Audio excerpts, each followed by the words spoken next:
What is up, guys? It is your boy Alex. Welcome to a new video, and in this video today we are going to be talking about elevator relays. And today I'm going to show you only the primary, alternate, and hat. Most buildings is primary, alternate, hat, and shunt trip, but this building doesn't have a shunt trip. There is no sprinkler system in the hoistway, so they didn't require a shunt trip.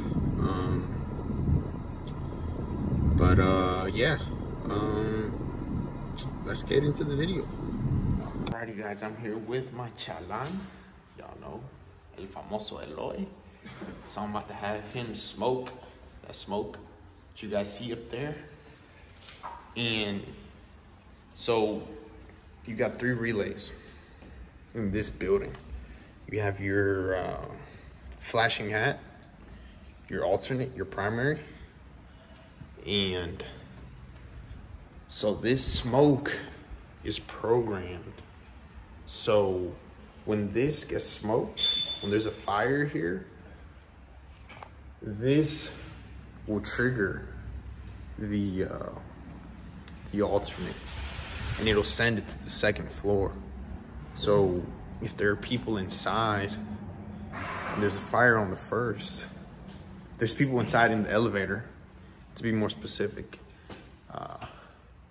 it'll get sent to the 2nd floor, and it'll open on the 2nd floor instead of opening on the 1st floor where the fire is, right here in front of the elevator. So that's gonna be the first smoke that we're gonna do. As you guys can see, the alternate wire, alternate relay triggered, which is what we were looking for. So everything is good, everything's working fine, everything's working perfect. So now we're gonna move on to the primary, and then after that we'll do the flashing hat last. Alright, guys, here we got the smoke on the 2nd floor, and this one is gonna trigger the primary. So the way it works is 1st floor triggers the alternate, 2nd, 3rd, and 4th trigger the primary. So if there's a fire in front of the elevator lobby, in front of any of those floors, you want the elevator to recall to the 1st floor. So all these smokes, like I said, are gonna trigger the primary. A lot of these new elevators don't have control rooms. I know a lot of them old elevators have rooms where the elevator controls and all the elevator stuff go in, and that's usually where you would put your elevator relays that tie into the fire alarm. But in this building, we had to put them right in front of the elevator on the 4th floor because the elevator controls are like in this section or in this part of the elevator, but on the 4th floor, not on the 2nd floor. And so for all you helpers and apprentices watching this video, just a good tip, some good information.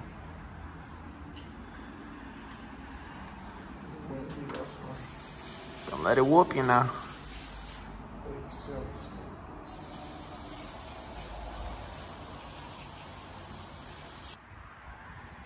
As you guys can see,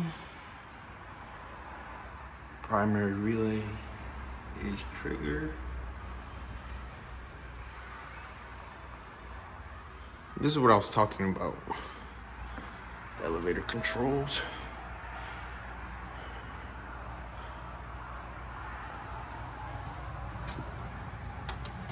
This should be our wire right here. This comes from our relays. So,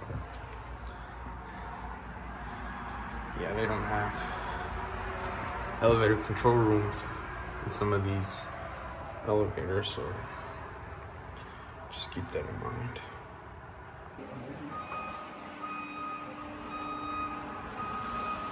All right, guys, we are currently on the 4th floor. As you guys can see, he is smoking that smoke. And here you will see the primary trigger. Right now, as you guys can see, it's blinking.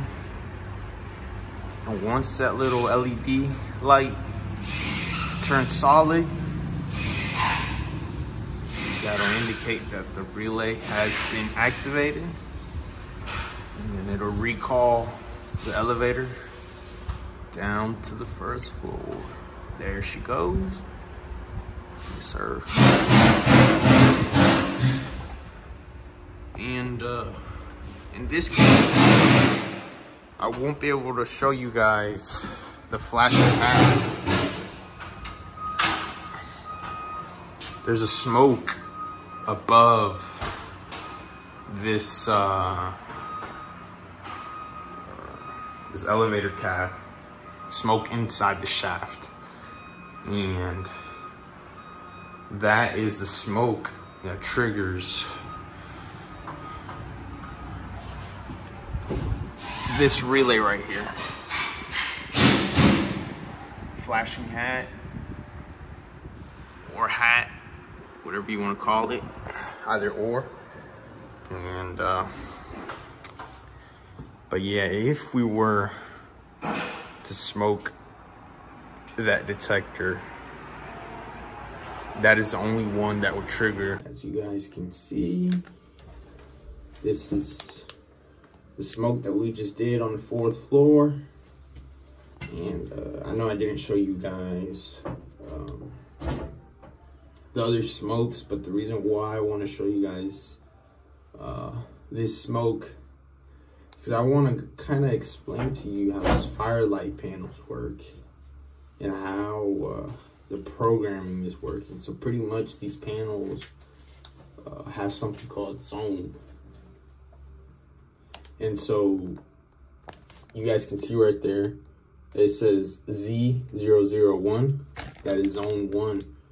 And so we programmed that smoke into zone 1, and we also programmed primary into zone 1. So that smoke triggers the relay because they are in the same zone. And it's like that for the other smokes and relays. So the alternate is on zone 2, the flashing hat is on zone 3, and then we just go and program, you know, example, 1st floor smoke detector, that needs to trigger the alternate, so we would go ahead and program that into zone 2. And that's kind of how these firelight panels work. All panels work differently. I know all companies do it different. A lot of companies, you just have the installers, and then you have a programmer that programs the system. In some cases, some people, they'll do the installation and they'll do the programming.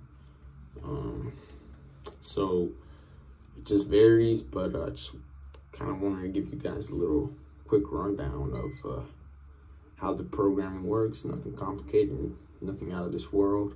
Alrighty, guys.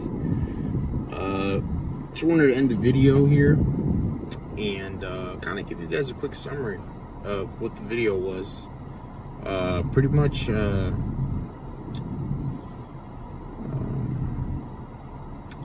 that I guess I could start by explaining the